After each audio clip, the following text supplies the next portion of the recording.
ये डार्विन के विकासवाद के सिद्धांत के एकदम समांतर चल रहा है। ये 15,000 साल पहले है। विकासवादी स्मृति तय कर रही है कि आप सिर्फ मानव रूप धारण कर सकते हैं। तो उन्होंने अपनी विकास मूलक स्मृति की ओर देखा और कहा, पहले हम मछली थे। वे ये भी कहते हैं, जब तक सौर मंडल में कोई महत्वपूर्ण बदलाव ना हो, आप शारीरिक रूप से उन्नत नहीं हो सकते।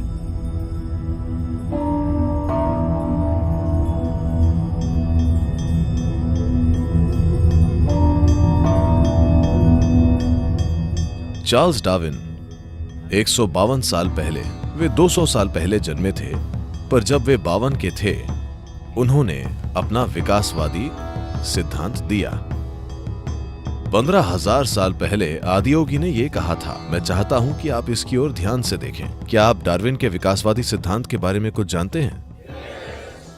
नहीं, सिर्फ इस तथ्य के बारे में नहीं कि पहले आप बंदर थे, सिर्फ वो नहीं, कुछ और।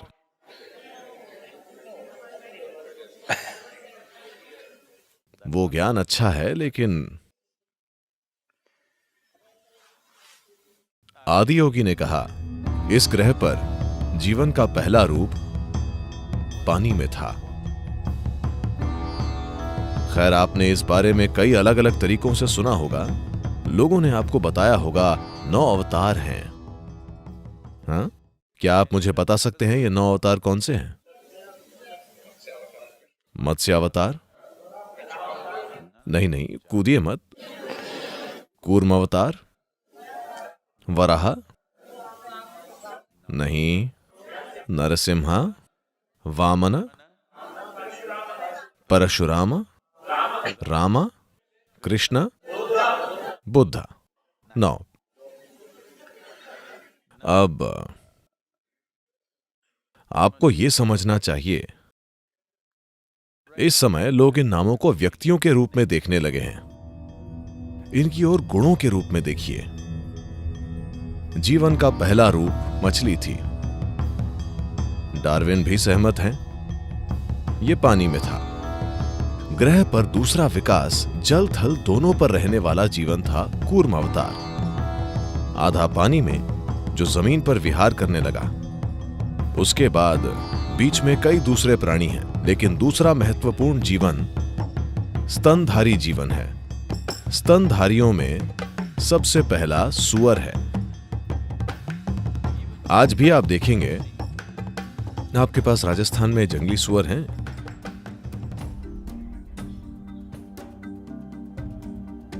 आप पाएंगे कि सभी जानवरों में जंगली सूअर या सूअर सबसे ज्यादा भौतिक प्राणी है। उन अर्थों में कि यह अपने शरीर में इतनी गहराई से जमा हुआ है कि अगर लोग किसी जंगली सूअर के शिकार के लिए जाते हैं तो वे उसे आसानी से नहीं मार पाएंगे। हम जहां हैं, हम वर्षा वनों के पास में हैं। यहां कबायली गांव हैं। ये बच्चे जो स्कूल जाते हैं, मैं 10-12 साल के लड़कों की बात कर रहा हूं, जब वे वापस आते हैं, अगर उन्हें कोई हिरण दिखाई देता है तो वे छड़ी उठा लेते हैं। वे यूं ही कहीं से छड़ी उठा लेंगे, हिरण पर हमला करेंगे और उसे मार देंगे। मैं कह रहा हूं कि स्कूल के लड़के बस एक लकड़ी से, दूसरे स्तनधारी इस तरह से बने हैं। आप भी, आपके सिर पर एक आघात और आप मर जाएंगे। पर एक जंगली सूअर इस तरह नहीं होता। ये आसानी से नहीं मरता, क्योंकि भौतिकता में इसकी जड़ें बहुत गहरी होती हैं। आज भी अगर आप किसी को शरीर से बहुत जुड़ा हुआ देखते हैं तो आप कहते हैं वो सूअर जैसा है, नहीं? क्योंकि Pig represents excessive physicality. सूअर बहुत ज्यादा भौतिकता को दर्शाते हैं। तो वे जिस पहले स्तनधारी का वर्णन करते हैं वो एक सूअर है। अगला क्या है? नरसिम्हा, आधा मनुष्य आधा पशु। अगला है वामन, एक बौना मनुष्य। उससे अगला एक पूर्ण विकसित मनुष्य है जो परशुरामा है, लेकिन भावनात्मक रूप से अस्थिर है। इतने अस्थिर कि उन्होंने अपनी ही मां का सिर काट दिया। अगले हैं राम, एक शांत मनुष्य। अगले कृष्ण हैं, एक प्रेम पूर्वक मनुष्य। उससे अगले बुद्ध हैं, एक ध्यानशील मनुष्य। उससे अगले को एक रहस्यवादी मनुष्य होना है। हर कोई दावा कर रहा है वो मैं हूं, वो मैं हूं, वो मैं हूं।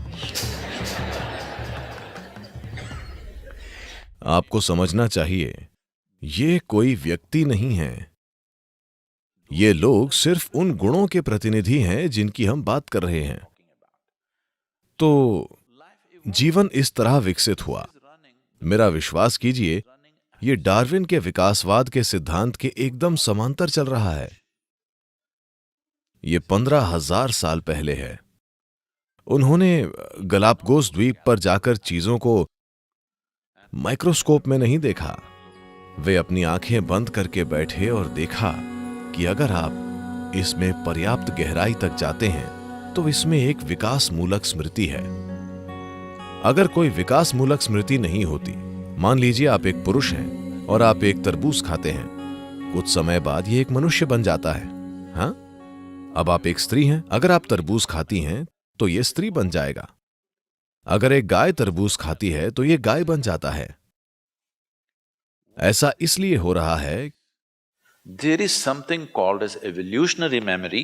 क्योंकि यहां विकास मूलक स्मृति और जेनेटिक स्मृति नाम की कोई चीज है। विकास मूलक स्मृति निर्धारित कर रही है कि आप सिर्फ मनुष्य रूप लें। अचानक आपने एक स्मार्ट तरबूज खाया और आप कंफ्यूज्ड हो गए और एक गाय बन गए, ऐसी चीज कभी नहीं होगी, ठीक है। और जेनेटिक स्मृति है जो साफ साफ कहती है ये एक स्त्री का शरीर है, आप जो चाहे खाइए, ये केवल एक स्त्री ही बनेगा, पुरुष नहीं। क्योंकि जेनेटिक स्मृति ज्यों की त्यों है। यही कारण है कि लोग जेनेटिक इंजीनियरिंग के खिलाफ जूझ रहे हैं। पहले आप पेड़ पौधों से छेड़छाड़ करते हैं और फिर जानवरों के साथ, फिर ये आप तक आ जाएगा। तब आपको नहीं पता होगा, अगर वे कोई गलती करते हैं तो आप फिर से आधे मनुष्य और आधे पशु बन जाएंगे। हमें नहीं पता क्या होगा। तो जेनेटिक इंजीनियरिंग के लिए यही प्रतिरोध है, क्योंकि जब आप बुनियादी सामग्री के साथ छेड़छाड़ करने लगते हैं तो आपको नहीं पता है कि क्या होगा, क्योंकि हमने इसे पूरी तरह नहीं समझा है। तो उन्होंने अपनी विकास मूलक स्मृति को देखा और वे कहते हैं पहले हम मछली थे, फिर हम ये थे, ये सभी 9 चीजें, और अब आप यहां हैं। अब जबकि आप यहां हैं, आपने ये मनुष्य रूप लिया है। अगर आप यहां से विकसित होना चाहते हैं तो आप सिर्फ सचेतन रूप से विकसित हो सकते हैं। आपका शारीरिक विकास पूरा हो चुका है। इसके लिए एक पूरा गणित है कि क्यों आपका शारीरिक विकास पूरा हो चुका है। इसके बहुत से पहलू हैं, मैं गणित में नहीं जाऊंगा। कुछ महिलाओं ने इनकार से सिर हिलाया है, नहीं, हमें गणित नहीं चाहिए। लेकिन गणित के बिना कोई रहस्यवाद नहीं है। To put it very simply, इसे बहुत सरलता से कहें तो आप अभी जो हैं उसकी प्रकृति स्मृति का एक परिणाम, उसका एक जटिल मिश्रण है। आपकी विभिन्न स्मृतियों का मेल। आपका इस तरह का शरीर विकास मूलक और जेनेटिक स्मृति के कारण है। आपको ये पसंद है, वो पसंद नहीं है, ये अचेतन, अवचेतन, कार्मिक और दूसरी तरह की स्मृतियों के विभिन्न स्तरों के कारण है।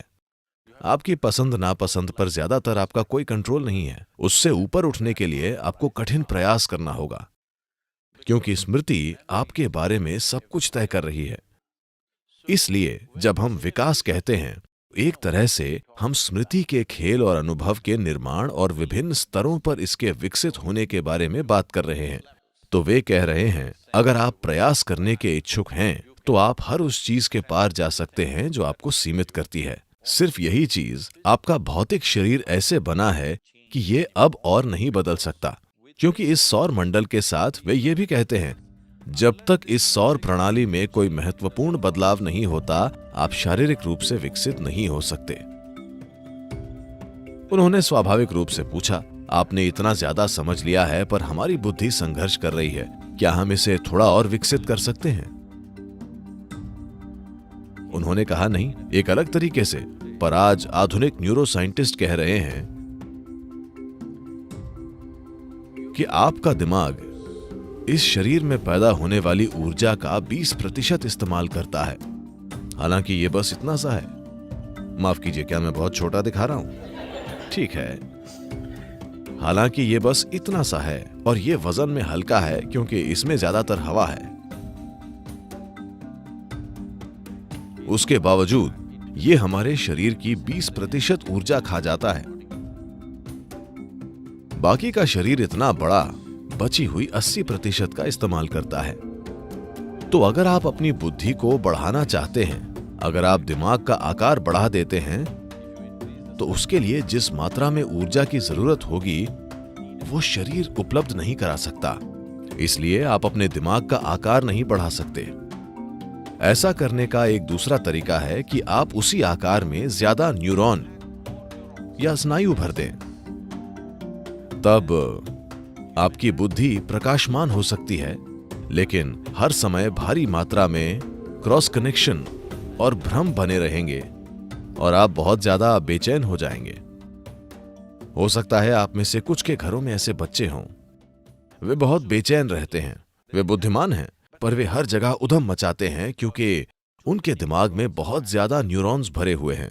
अब तुरंत आप उन्हें डॉक्टर के पास लेकर जाते हैं, वे उन्हें 3 अक्षरों में से एक दे देंगे, ADD, ADY, XYZ, कुछ इसी तरह का, MNOP। नहीं, आपको दवाइयां शुरू नहीं करनी चाहिए। अगर आपके घर में इस तरह का कोई बच्चा है तो आपको समय लेना चाहिए। उन्हें प्रकृति के बीच सैर कराइए, उन्हें रेगिस्तान में 3 दिनों के ट्रैक पर ले जाइए, कहीं ले जाकर उन्हें तैराइए, उनका प्रकृति से सामना कराइए और भरपूर शारीरिक गतिविधियां कराइए। शरीर खुद को संभाल लेगा, ये मौजूद अतिरिक्त स्नायुओं को हटा देगा और अपने संतुलन पर लौट आएगा। अगर आप दवाइयां देते हैं तो आपको समझना चाहिए कि कोई भी दवाई जो आप लेते हैं उसमें किसी भी विशिष्ट स्थान पर जाने की बुद्धिमत्ता नहीं होती। ये हर जगह जाती है। वे दिमाग के किसी एक भाग को सुस्त नहीं कर सकती, बल्कि वे पूरे शरीर और पूरे दिमाग को सुस्त कर देगी। आप एक बच्चे का जीवन बहुत जल्दी नष्ट कर देंगे, सिर्फ इसीलिए कि कोई दवा देने के लिए बहुत उतावला है। खैर, तो उन्होंने इस आयाम की पेशकश की कि अगर आप प्रयास करने के इच्छुक हैं तो आप सभी सीमाओं के पार जा सकते हैं। प्रकृति ने हमारे लिए जो भी सीमाएं निर्धारित की हैं, अगर आप प्रयास करने के इच्छुक हैं तो उनमें से हर एक को पार किया जा सकता है। This is what Adiyogi conveyed to them. Adiyogi ने उनसे यही कहा और उसके बाद वे तरीके देने लगे कि वे अपनी वर्तमान सीमाओं के पार कैसे जाएं। लोग आज भी यही मानते हैं कि हम ऐसे ही हैं, है ना? हाँ, हम ऐसे ही हैं। नहीं नहीं नहीं, आप ऐसे नहीं हैं। दुर्भाग्य से आपने खुद को ऐसा बना लिया है। पर आप कई अलग अलग तरीकों से खुद को और ज्यादा से ज्यादा बना सकते हैं। क्या आपने देखा है, एक ही दिन में कभी आप शानदार होते हैं तो कभी भयानक होते हैं। हेलो, बहुत सारे भयानक लोग हैं।